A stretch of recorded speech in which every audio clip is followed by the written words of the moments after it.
കൊല്ലം special squad party ഇന്ന് കൊല്ലം railway station പരിസരത്ത് നടത്തിയ പരിശോധനയിൽ വലിയ അളവിലുള്ള ഒരു MDMA പിടികൂടുകയുണ്ടായി.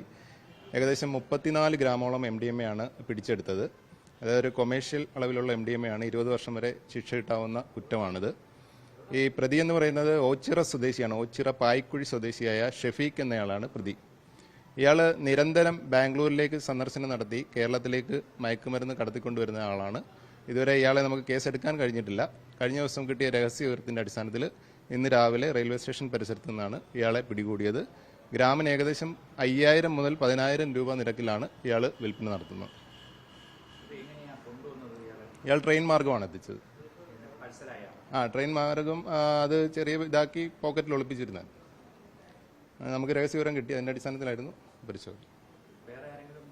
അതിന്റെ സൂചന കിട്ടിയിട്ടുണ്ട്. അതിന് കൂടുതൽ അറസ്റ്റുകളുണ്ട്. കൂടുതൽ വിശദമായിട്ട് അന്വേഷണം നടത്തി അറസ്റ്റുകളുണ്ട്. അതിന്റെ വിവരം കിട്ടിയിട്ടുണ്ട്.